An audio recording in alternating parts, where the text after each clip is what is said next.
Hello everybody, and welcome to another edition of the Circadian Retraining Program Facebook Live.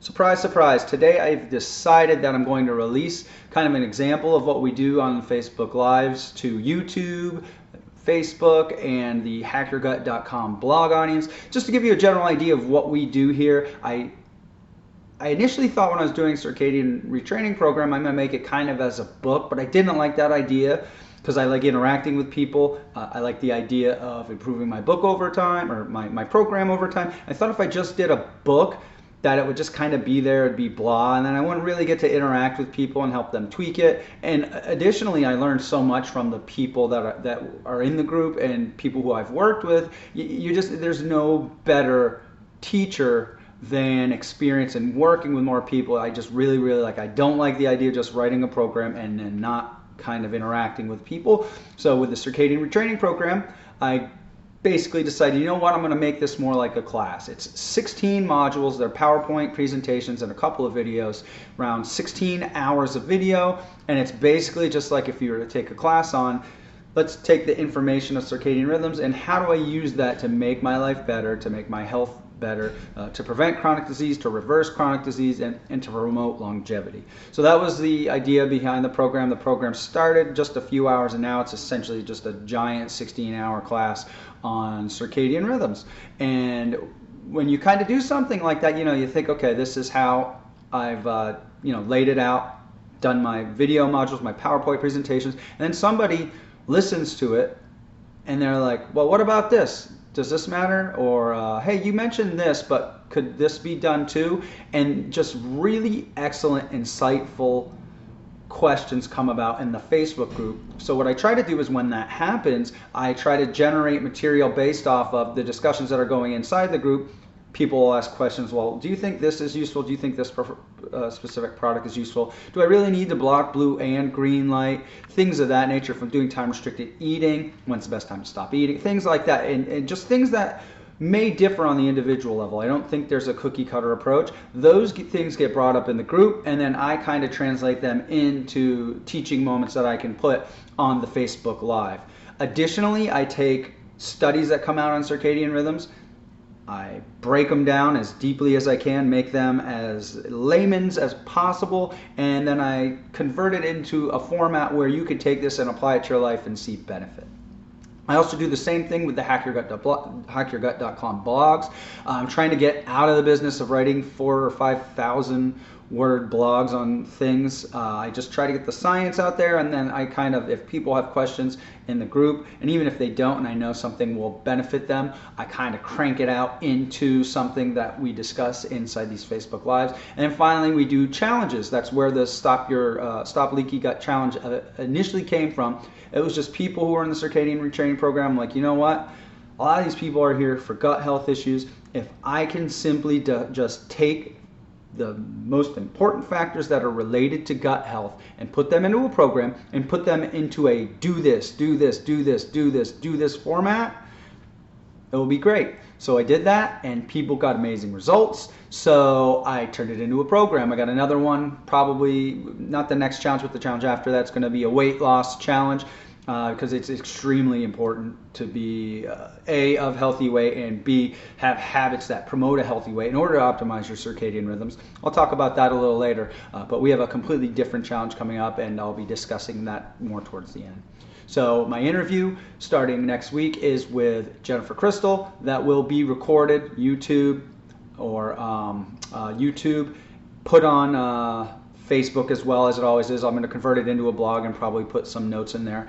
We'll be interviewing this Jennifer Crystal. She's the woman who wrote the blog that I brought up last month, I think it was. She has Lyme disease, and she kind of did some interesting things with circadian rhythms to help manage her Lyme disease.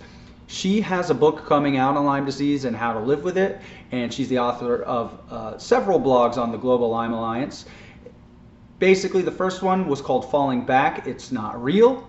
It covers how her experiences when we would spring forward and fall back with the daylight savings time. And she noticed that on both of those days, she'd feel like crap the next day. So theoretically, if it was just based off of sleep, springing forward would be a problem, but falling back wouldn't. But she noticed it messed her up either way, and that's because her circadian rhythms were kind of thrown off. I think that's a lot of relevance to this blog for anybody with any sort of chronic condition, certainly anyone with any sort of latent infections that come up. When I was around 24 years old, I got shingles. Newsflash, when I was young, I had 2 cases of chickenpox. So what happened when I was 24? Left college, moved up to Philadelphia, started a new job, partied with friends that I went to high school with who also lived in Philadelphia. Crushed my immune system primarily through circadian disruption.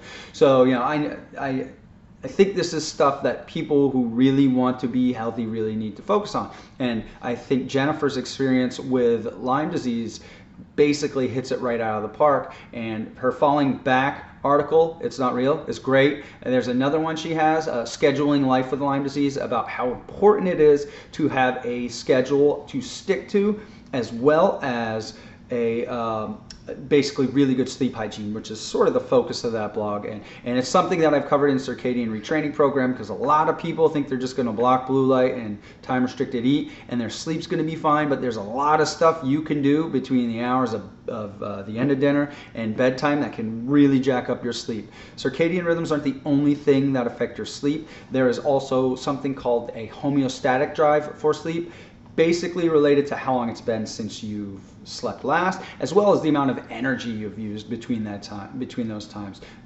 Just kind of a Crib Notes recommendation here. If you're sedentary, you're basically screwed. So if you're not going to be able to optimize your circadian rhythms and sit at a desk all day long, you're going to have to figure a way to kind of get around that. And I do think that that has a very, very straight and direct line into this homeostatic drive for sleep. So hope to talk to her a lot about her experience with Lyme in general, because you know, it's not that long ago people thought Lyme disease was fake. Now it seems to be, people are taking it very, very seriously, and tick related diseases in general. So I just really, I bet you she has some really amazing insights into that. I also think she will have some amazing insights into how circadian rhythms has helped her. So we'll be discussing those 2 topics primarily. Thanks for listening to the introduction. Now let's kind of get into the studies that some of you are probably interested in. The first study is kind of an update on the Leaky Gut Challenge. If you're not a member of the Leaky Gut Challenge, Stop Leaky Gut Challenge, this won't make a crazy amount of sense, so let's just give you a little bit. When we're looking at leaky gut, what we're really looking at is something called lipopolysaccharide or endotoxin getting from your gut into your bloodstream. Lipopolysaccharide is a component of the cell wall of gram-negative bacteria, and when it gets into your blood, it is extremely inflammatory. Fortunately, if it does get there, we have ways of dealing with it. The liver is very efficient at dealing with it. If you've heard of the enzyme alkaline phosphatase, that actually kind of switches around lipopolysaccharide, so it basically puts a eyeglasses, mustache, and nose mask on it so that your immune system just doesn't really care about it. So we would like to decrease the amount of that gets in the blood. There are 2 ways that it can get into the blood primarily. There's the paracellular route, which is what you think of when you hear leaky gut, like the tight junctions between cells become faulty and it leaks in between cells. But there's also the transcellular route, and the transcellular route has to do with how we absorb fat. We have something called a chylomicron, which is a lipoprotein. You've probably heard of LDL cholesterol, HDL cholesterol, LDL, HDL, those are called lipoproteins. They basically carry fat around in the blood because the blood is water soluble and fat is not soluble in water. So chylomicrons are essentially how, when we consume fat, they get broken down inside the absorptive cells of our gut. The enterocytes are these chylomicrons. Fat gets packaged into that, and then it gets sent into the lymphatic system. However, lipopolysaccharide can actually also jump onto these chylomicrons. They get packaged into the chylomicrons. So the more chylomicrons you make, the more endotoxin or lipopolysaccharide you're going to absorb.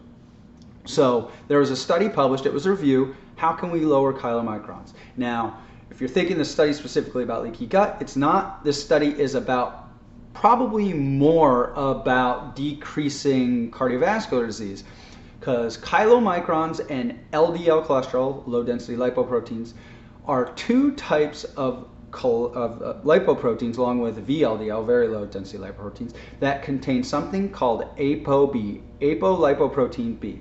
And that is the very specific component in these lipoproteins that can get into the blood vessel wall and form plaques. So lowering your exposure to this is really important if your goal is to avoid cardiovascular disease. That's not to say things like inflammation or hyperglycemia can't play a role, but if statins, PCSK9 inhibitors, these function by decreasing the overall exposure of your blood vessel walls to these apolipoprotein B particles. So that's where this is written. However, if you decrease chylomicron synthesis and absorption, you also decrease lipopolysaccharide absorption. So what does this? This looked at specific dietary measures. First, higher protein consumption decreases chylomicron absorption.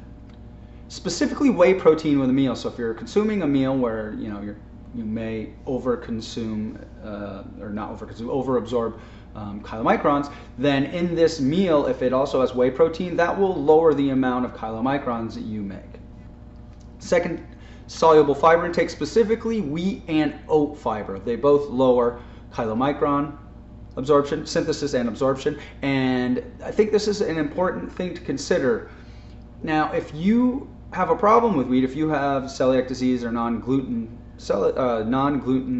sensitivity, or non-celiac gluten sensitivity rather, you should avoid gluten. But if you don't have a reason to avoid gluten, if you're not making antibodies to gliadin, which is the component in gluten, if you're not doing that, there are actually several very, very important things you can get from wheat and oats and things like that, and this just happens to be one of them. This can actually decrease the amount of chylomicrons you make. I suspect that this is probably by blocking fat absorption. Chylomicrons are how we absorb fats. Next, magnesium is potentially useful, specifically avoiding a magnesium deficiency. I don't think taking 700 milligrams of magnesium is going to prevent leaky gut, but you're more likely to probably get it if you are under-consuming magnesium, simply because magnesium is used in so many different reactions. It is bound to ATP to make ATP active. So if you don't have a lot of magnesium, you're probably not generating enough energy, and the gut is a really important energy consumer. So somehow chylomicrons must play into this. This is simply a study looking at varying levels of magnesium. And so making sure your magnesium replete should decrease chylomicron formation.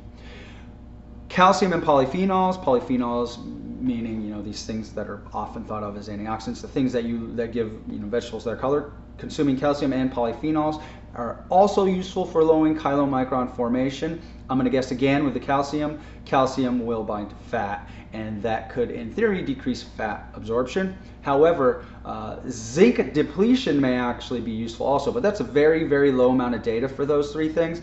And the zinc, I just thought the zinc depletion issue was interesting because a lot of people take zinc for leaky gut, but theoretically, that may increase tight junction proteins, but if it's increasing lipopolysaccharide absorption from increasing chylomicron output, that could be detrimental. So that's basic just on this study on how to lower my chylomicrons.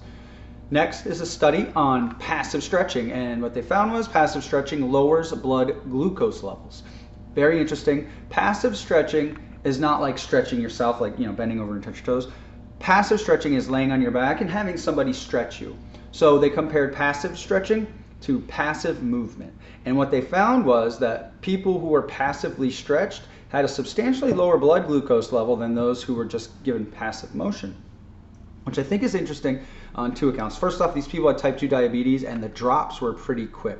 So they followed them for around 2 hours after the stretching, and I think at 30 minutes after, their blood glucose levels were about 10% lower, which is really interesting. And it was maintained not to that level, but it was still significant for at least 90 minutes. So here we have an indication that stretching may lower your blood glucose levels. It was a pretty big drop. I mean, I would have been absolutely floored had they not done the study. And the stretches were held for 4 repetitions for 30 seconds. So the leg was stretched, relaxed, stretched, relaxed, done 4 times, each one being held for 30 seconds. Thought it was a really cool study. I do suspect that given the mechanism by which it worked, that it is probably also something that you could do just on your own, just kind of sitting in stretches and holding for 30 seconds at a time. Just an interesting thing for people who are type 2 diabetic and maybe the diet and lifestyle stuff really aren't working out for them, so stretching may be beneficial as well. Now, the next thing I want to go over is a topic that was brought up several times in this group, but it's also been brought up in several other groups that I looked at, and that is wearables and sleep. What am I talking about when I say wearables? I am talking about the Fitbit, the Oura Ring, the Whoop bracelet. A lot of people have questions on these things. Are they useful? A lot of people say just go by how you feel. I think that is a BS approach to it. My mind is that information is valuable, provided it's valid information. And so that ultimately is the question, is the information you're getting from a Fitbit, an Oura Ring, or a Whoop bracelet, or any of these wearables, is it valid? So I take note from Dr. Matthew Walker. He's the author of Why We Sleep. He runs a sleep lab, and he's discussed this on multiple podcasts, the Found My Fitness podcast, the Drive podcast. It's in his book. He finds these things are useful, and provided you're using them for the things they're useful for, they have value. They're useful for sleep length, so whether you're asleep or you're awake, useful for that. They're useful in differentiating between non-REM sleep and REM sleep, and I think that's important because REM sleep is really important. I think a lot of people might be missing out on REM sleep, based solely on on how people live their lives. So the way that something like a Fitbit or an Oura Ring or a Whoop bracelet can detect non-REM versus REM is during REM sleep there's a 10-point drop in your heart rate. So that's something you can measure with heart rate. However, these devices are not good for dividing non-REM into deep and light sleep. So non-REM can be kind of divided into this deep sleep and this light sleep. Deep sleep is really important. The way you differentiate between, the way you can kind of differentiate between all the stages of sleep is in polysomnography is by measuring brain waves. Newsflash, you're not measuring brain waves from your wrist, you're not measuring brain waves from your ring finger. So none of these things, whether it's the Oura Ring, which measures and the Whoop bracelet, which measures so much more than the Fitbit, these things are just not going to be able to divide your sleep into all four stages. It can differentiate between REM and non-REM sleep. It can give you your sleep length, but it's not going to go beyond that. So really, this stuff is useful for following general trends over weeks. It's not like, you wear it once, like, oh, I only got 30 minutes of deep sleep. You really need to follow the trends over a longer period of time. Outliers are typically going to be outliers because of something you did rather than the fidelity of the device you're using. So for example, if you normally get 90 minutes of REM sleep, and then you measure it and you only get 30, that's probably not because the device isn't working properly. It's probably because you did something. Perhaps you kind of changed your sleep schedule, drank alcohol, plenty of different things, and that's what they're useful for. Let's see how things affect my sleep. Alcohol, I can tell you, it is one of the worst things for REM sleep, and I know this in my personal space because I follow it. So I can see when I drink, it gets worse. However, there are things I can do to mitigate that damage, and so I do those things. So that's just kind of where I stand on the wearables. I do think they're useful. I don't think going by the way you feel is a good way to determine how your sleep is. Dr. Walker has discussed why that's a terrible way of looking at it. It's kind of like you're the drunk guy at the bar at 3 o'clock in the morning and you're like, I can definitely drive home. But by any objective measure, you cannot. His experience running a sleep lab using polysomnography is that people who think they're getting enough sleep, if you measure it and you do objective measures such as reaction time and cognitive performance, it gets better when you see more REM and deep sleep and you see better sleep overall. So I think going by how you feel is a ridiculous idea with sleep. Now I know why a lot of people are apprehensive to use these things, and that is the topic of freak out du jour, and that is electromagnetic fields. This is a kind of a huge topic. It's been all the rage lately. Everybody's talking about it. I'm not an electrical engineer, so I don't know to a great extent how much we should be worried about these things. I have talked to electrical engineers and they say it's unlikely to have a huge effect. However, electrical engineers aren't biologists, so we kind of almost need like a kind of a melding of the fields together to kind of answer this problem. I will tell you, I have recently started looking into this, and to be completely honest with you, what I found has not swayed my opinion. In fact, it's made me a lot more kind of skeptical about it. So, if you don't know what I'm talking about, electronic devices put off electromagnetic fields. But when you're dealing with things like Wi-Fi, your cell phone and stuff like that, they put off radio frequency EMFs. And the thought process is that this can have a negative biological effect on people. I've seen claims from it can mess up your microbiome to numerous things. Again, don't know about that, can't speak. I mean, my personal thought process by what I've read is I think that some people are sensitive to these things. I don't think it's a lot of people. And what's kind of given me this skeptical attitude towards these things is, like I said, I started digging into it. And the internet's, where the information on the internet is kind of bogus a lot. It's a very quick way to just say, is this something I want to dig into further? So I did that. I started going to these sites that made these claims about EMFs, and then I started following the references that were cited after these statements, and 9 times out of 10, what the statement was not supported by the literature that was being referenced. So, I mean, if it happens once or twice, maybe there's something within that citation that I missed. But I mean, this was like 9 out of 10 references either had absolutely nothing to do with the statement, or when upon further scrutiny, you can see that, it doesn't have anything to do with humans. So, or it's not really comparable to humans. That not to say that it's not going to have effect on humans, but if you're going to make the statement, you have to be able to back it up. Otherwise, how can it possibly stand? How can you possibly say, well, shadow of a doubt, that's problematic when you're making the statement and that statement isn't supported by what you're saying?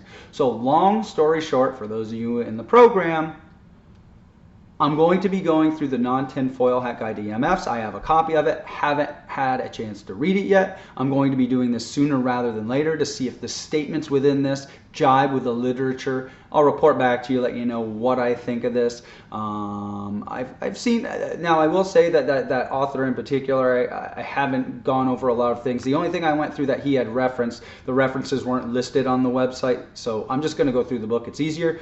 People seem to be using that. I believe it's Nicholas Pinot, the author. I'm going to go through that. I'm going to see if what he wrote jibes with the literature, and I'll get back to you. I'm going to do that sooner rather than later. It's just doing something like that takes a long time, because I'm going to have to, however many references, I'm going to have to kind of go through those and at the very least see if they have anything to do. Fortunately, it's very easy to access things like that. The papers online, so should be pretty easy to kind of get that. But kind of moving back towards where I do think there's the potential for electromagnetic fields to be problematic, but I think so basically, if this isn't heating your body, it's probably not penetrating your skin. Let's just start there. So as I went through my Dr. Google search, I went and found a website called lessemf.com, and he basically threw a dead piece of chicken skin over a receiver and found that the dead piece of chicken skin blocked 99% of the EMFs. So, and this was from RF radio frequency, so this is pertinent to cell phones and such. So if we're talking about wearables, something like a Fitbit is probably like around 1% of what a cell phone is putting off. So these things are not getting deep, much deeper than the skin. Most of them are probably not even getting that deep. So if it's being blocked by dead chicken skin, live human skin is probably going to absorb the vast majority of it. Nothing's penetrating much deeper than that. Nevertheless, they don't necessarily need to penetrate the skin to have a physiological effect. The skin is your largest organ, and the skin communicates with the rest of the body. For those of you in the program, go right to Module 11 on the skin and circadian rhythms. You can see that entire module. It's 40 or 50 minutes, and it covers everything you want to know about the important functions of the skin and how circadian rhythms are related to that, and how the skin exposure to certain things can alter circadian rhythms, and how it's probably ideal to do this on a regular basis. That has nothing to do with EMFs. But what it does have to do with is that when things such as ultraviolet radiation or even like cosmetics touch your skin, they can have a systemic effect. And the interesting thing to me is that with EMFs, specifically with people who have been diagnosed with electrical hypersensitivity syndrome, skin manifestations are the most common issues, and they seem to also pair with multiple chemical sensitivity. And not everybody who has the issues with EMFs only have symptoms in the skin, but it seems to be very, very common that the skin issues are a dominant factor. This may implicate a damaged skin barrier. Now, over the last 3 or 4 Facebook Lives, I've discussed a few studies implicating how important the skin is to basic overall health. And this brings to mind the study we recently discussed on damage to the skin increasing mast cell sensitivity in the gut. This study basically, they taped the skin of mice, and so doing that basically irritates the skin in a way similar to scratching.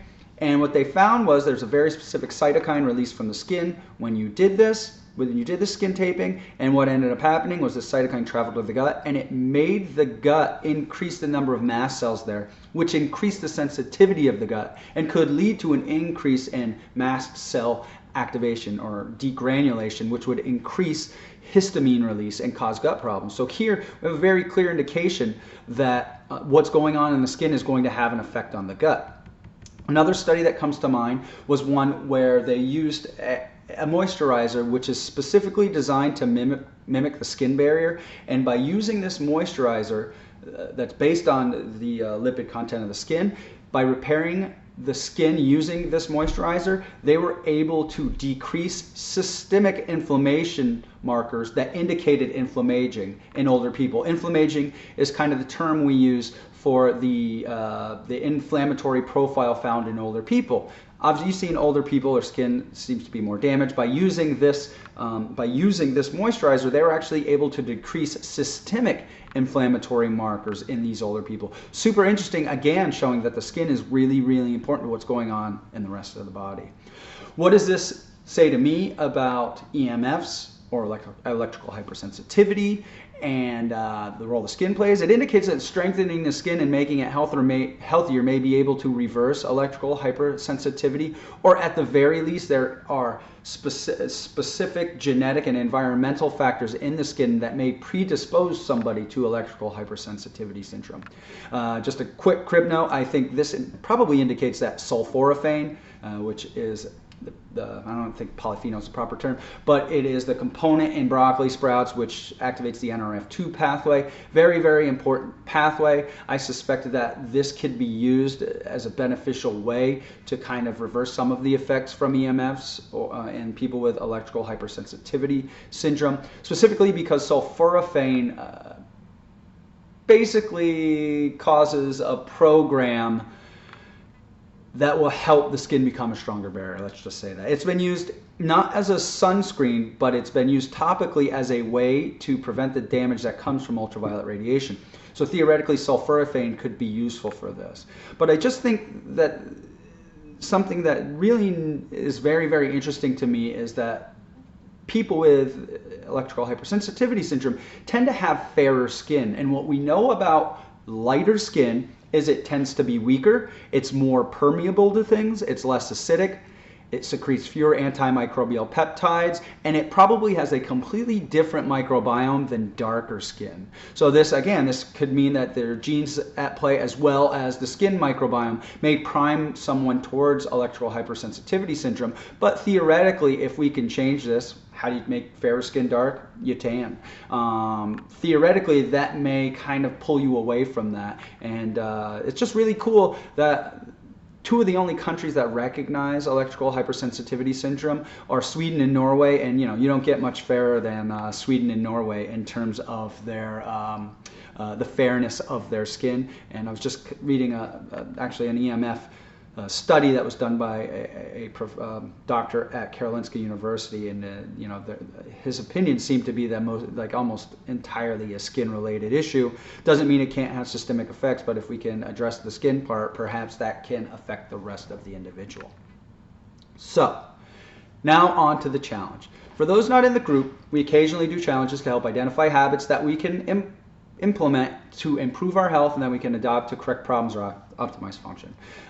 We use objective and subjective measures to determine benefit or not. We use things like heart rate variability, how it changes your heart rate, how it affects your sleep, and then subjective measures, how you're feeling, how's your digestion, things of that nature. Stop Leaky Gut Challenge was the first of these, worked very well for a couple people, several people actually, and then one person had a major breakthrough, which she'll probably chime in after this video, probably in the comment section somewhere.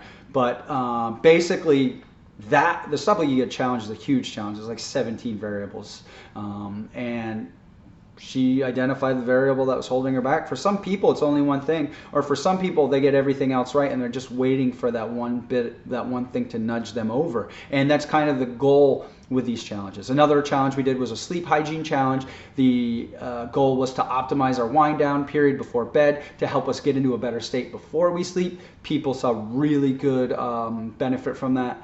That was a very minor challenge. We only did like 4 or 5 variables. People seemed to take well to doing meditation before bed. Another one was watching stand-up comedy before bed, because a lot of people think, you can't watch television, it'll disturb your circadian rhythm. The problem is, it's probably better to watch something funny on TV than it is to read something that's action-packed, like say Game of Thrones before bed, because again, it's not just circadian rhythms that play a role in your ability to sleep. Other factors play a role as well. So these challenges are just a way to implement new and better habits with each other. So the next challenge is the everything but the kitchen sink challenge. This challenge, we're going to do things that most people think have nothing to do with their overall health, and things such as skin health, oral health, muscular health, the health of your fascia, which you may not know what it is, but we've got a whole module on that, a whole module on most of these things. So we're going to take this information and we're going to turn it into a challenge. Phase 1 is going to be on skin health, some of the things I've mentioned above, as well as some other things as well. And we're going to do 2 weeks. We're going to vary 3 different variables. So with skin health, we're going to do 3 variables for 2 weeks. After 2 weeks, if you've seen a benefit, keep the ones that have benefited you. If they didn't benefit you, you can toss them away. And then we're going to add some new variables for the next 2 weeks, and then some new variables. Phase 1 is going to be skin health. Phase 2 is probably going to be oral health. Phase 3 is probably going to be musculoskeletal health. May alter that. And there are some other really cool things. Actually, some of these things a lot of the people in the group came up with, and I would have never thought of. So it's just awesome to have such an interactive group of people that are just really motivated to make improvements. So that's going to be what we do next. Our next challenge is the everything but the kitchen sink challenge. So all that being said, that's basically what we're covering this week. What's on tap for next week? We're going to cover why autophagy is important for circadian rhythms and why different tissues probably have different signals for autophagy. Almost everybody thinks autophagy has to do with fasting. Autophagy is extremely important for setting your circadian rhythm, and vice versa. Your circadian rhythm is extremely important for autophagy. It's not just about fasting. It has to do with the function of the tissue. Things like the liver are going to be affected by fasting, so that probably, well, actually we know it plays a pretty big role in autophagy. It plays a big role in setting the circadian rhythm of the liver. Specifically, it certainly plays a big role in regulating your blood glucose. So we're going to talk about that. There's a really cool study discussing how you can potentially decelerate the aging clock. So basically slow down how rapidly you age by kind of playing with autophagy. Next, we're going to cover why correcting obesity and overweight is the top priority in syncing your circadian rhythms. This just doesn't simply have to do with being obese or overweight. Theoretically speaking, if you are obese or overweight and it is mostly visceral fat, that will have a negative impact on you setting your circadian rhythms basically everywhere. However, a lot of the factors related to obesity and overweight are actually more associative. For example, being sedentary, over-consuming food, eating the wrong foods at the wrong times. Those things are important. Especially, I know people do not want to hear it, but being sedentary is probably worse for you than being obese, which, I think some of the data has borne out. Some of it's, not quite so. Basically, if you're of a healthy weight, being physically active will make you healthier. If you are overweight, being physically active will make you healthier. But I think dialed in circadian rhythm wise, you're generally going to want to be both healthy weight as well as performing behaviors that are just indicative of our evolutionary heritage. Being physically active, having periods where you're not eating, managing stress, getting good sleep, things of that nature. And then finally, we're going to have an update on the module that discusses nutrients that are critical in syncing your circadian rhythms. You've been waiting for it for a while. This past weekend, somebody actually inquired about it. If you haven't viewed the file in the audio file in the Circadian Retraining Program drive, go to the Stop Leaky Gut Challenge folder, and in there is an audio file named something like why your restrictive diet may be speeding up your demise, and that will cover some of those things. We will be covering them in a lot more detail, specifically, and not only in regards to gut health and circadian rhythms, but how these things can actually make you live longer and healthier. So that just about sums it up. Any questions, feel free to pop them down in the comment section, whether you're on YouTube, Facebook, or wherever. Those of you in the Circadian Retraining Program, if you have any questions for me to ask Miss Crystal about Lyme disease and how tinkering on circadian rhythms helped her, plop those down in there. I'll make sure I kind of get a list of questions to ask her, and then we're going to have an excellent interview with her on Monday. I'm really psyched. I've read a lot of her articles that have nothing to do with circadian rhythms. Great writer, very introspective, has a very good way of capturing, has a good, I don't have Lyme disease, but she seems to capture it very, very well. So I think her book will be very interesting. Hopefully she'll talk about that. And that about sums it up. Any questions, pop them down below. There will be show notes below and references for most of the things that I've discussed that have references. Cool? Thanks. Peace out.